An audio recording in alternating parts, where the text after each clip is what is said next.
आज की इस वीडियो की हम शुरुआत करेंगे श्रीमद् भागवत गीता के 11वें अध्याय के 20वें श्लोक से। तो चलिए शुरू करते हैं। अमीहि त्वामसुरसङ्घा विशन्ति केचिद्भीताः प्राजलयो गृह्णन्ति सवसतीत्युक्त्वामर्हसि सिद्धसङ्घाः स्तुवन्ति त्वां स्तुतिभिः पुष्कलाभिः। फिर आगे अर्जुन श्री कृष्ण का स्वरूप देखकर उन्हें कहते हैं, वे ही देवताओं के समूह आप में प्रवेश करते हैं और कुछ भयभीत होकर हाथ जोड़े आपके नाम और गुणों का उच्चारण करते हैं तथा महर्षि और सिद्धों के समुदाय कल्याण हो ऐसा कहकर उत्तम स्तोत्रों द्वारा आपकी स्तुति करते हैं। रुद्रादित्यवस्वो ये सच साध्या विश्ववेन विश्विनोमुरत सचोष्पपाशच गन्धर्वयक्षासुरसिन्धसङ्घा विशन्ति त्वां विस्मिता सचैव सर्वे।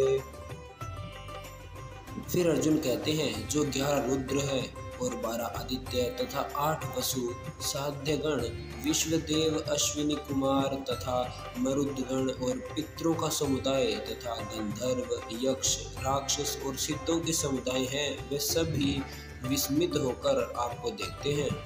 यहाँ पे विस्मित से मतलब है आश्चर्य। रूपम महते बहुवक्त्र नेत्रम महाबाहो बहुबाहुरुपादम बहुद्रं बहुदष्ट्राकरालं दृष्ट्वा लोकाः प्रव्यथितास्तथाहम्। अब आगे श्री कृष्ण से अर्जुन कहते हैं, हे महाबाहु, आपके बहुत मुख और नेत्रों वाले, बहुत हाथ जंघा और पैरों वाले, बहुत उदरों वाले और बहुत सी दाढ़ों के कारण अत्यंत विकराल महान रूप को देखकर सब लोग व्याकुल हो रहे हैं तथा मैं भी व्याकुल हो रहा हूँ। नभस्पर्शं दीप्तमनेकवर्णं व्याताननं दीप्तविशालनेत्रं दृष्ट्वा हि त्वां प्रव्यथितान्तरात्मा धृतिं न विद्वामिशं च विष्णो। अब अर्जुन श्री कृष्ण को बताते हैं कि वे श्री कृष्ण का विशाल स्वरूप देखकर व्याकुल क्यों हो रहे थे। तो वह कहते हैं, क्योंकि हे विष्णु, आकाश को स्पर्श करने वाले दैदीप्यमान अनेक वर्णों युक्त तथा फैलाए हुए मुख और प्रकाशमान विशाल नेत्रों से युक्त आपको देखकर भयभीत अंतःकरण वाला मैं धीरज और शांति नहीं पाता हूँ। धृष्टाकरालानि च ते मुखानि दृष्टवेव कालानलसन्निभानि दिशो न जाने न लभे च शर्म प्रसिद्ध देवेश जगन्निवास। आगे अर्जुन कहते हैं, दाढ़ों के कारण विकराल और प्रलयकाल की अग्नि के समान प्रज्वलित आपके मुख को देखकर मैं दिशाओं को नहीं जानता हूँ और सुख भी नहीं पाता हूँ, इसलिए हे देवेश, हे जगन्निवास, आप प्रसन्न हो। भगवान श्री कृष्ण के विकराल और भयंकर स्वरूप को देखकर अर्जुन कहता है कि मुझे समझ नहीं आ रहा, मैं जान नहीं पा रहा हूँ कौन सी दिशा कहाँ है, क्योंकि भगवान आसमान तक और चारों दिशाओं के अंदर उनका मुख, उनके शरीर, उनका स्वरूप आ चुका है, तो इसलिए मैं जान नहीं पा रहा। अर्जुन कहता है, मैं सुख नहीं पा रहा हूँ, इसलिए हे देवेश, आप प्रसन्न हो। अमी च त्वां धृतराष्ट्रस्य पुत्राः सर्वे सविवान् निपालसङ्घे भीष्मो द्रोणो सूतपुत्रस्थासौ सहास्मदीप्यैरपि योधमुखे वक्त्राणि ते त्वरमाणा विशन्ति दष्टराकरालानि भयानकानि केचिद्विलग्नदशनान्तरेषु सन्दृश्यन्ते चूर्णिते रुतमागे। अब आगे अर्जुन और बताते हैं कि स्वरूप में क्या देखा। तो वह कहते हैं, सभी धृतराष्ट्र के पुत्र राजाओं के समुदाय सहित आप में प्रवेश कर रहे हैं और भीष्म पितामह द्रोणाचार्य तथा सब कर्ण और हमारे पक्ष के भी प्रधान योद्धाओं सहित सब के सब आपके दाढ़ों के कारण विकराल भयानक मुखों में बड़े बड़े वेग से दौड़ते हुए प्रवेश कर रहे हैं और कई एक चूर्ण हुए सिरों सहित आपके दांतों के बीच में लगे हुए दिख रहे हैं।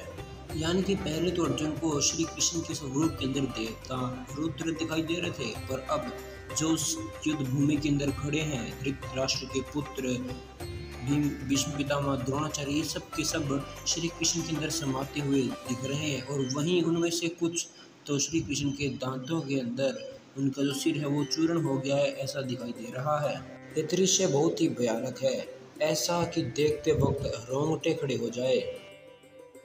यथा नदीनां बहवोऽम्बुवेगाः समुद्रमेवाभिमुखा द्रवन्ति तथा तवामि नरलोकवीरा विशन्ति वक्त्रायण विविज्वलन्ति। आगे अर्जुन कहते हैं, जैसे नदियों के बहुत से जल के प्रभाव स्वाभाविक ही समुद्र के सम्मुख दौड़ते हैं अर्थात समुद्र में प्रवेश करते हैं, वैसे ही वह नरलोक के वीर भी आपके प्रज्वलित मुखों में प्रवेश कर रहे हैं।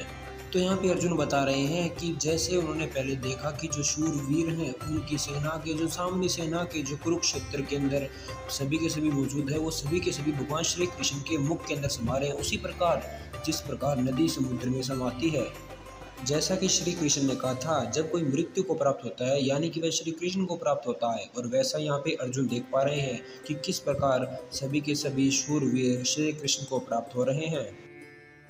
यथा प्रदीपन्तं ज्वलनं पतंगा विशन्ति नाशय समृद्धवेगा तथैव नाशय विशन्ति लोकस्तवाणी वक्त्राणि समृद्धवेगा। तो आगे अर्जुन विस्तार से बताते हुए कहते हैं, जैसे पतंग मोहवश नष्ट होने के लिए प्रज्वलित अग्नि में अति वेग से दौड़ते हुए प्रवेश करते हैं, वैसे ये सब लोग भी अपने नाश के लिए आपके मुख में अति वेग से दौड़ते हुए प्रवेश कर रहे हैं। इनके कहने का मतलब है कि जिस प्रकार जब पतंगा मोह के अंदर अग्नि की तरफ दौड़ता है और उसके अंदर जाके नष्ट हो जाता है, उसी प्रकार ये जो नर लोक के प्राणी हैं वो श्री कृष्ण के मुख में जाकर नष्ट हो रहे हैं।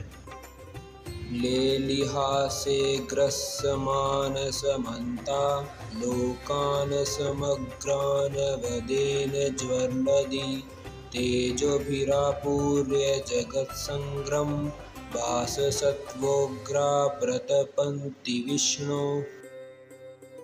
आगे अर्जुन बताते हैं और कहते हैं, आप उन संपूर्ण लोकों को प्रज्वलित मुखों द्वारा ग्रास करते हुए सब ओर से बार बार चाट रहे हैं। हे विष्णु, आपको उग्र प्रकाश संपूर्ण जगत को तेज के द्वारा परिपूर्ण करके तपा रहा है।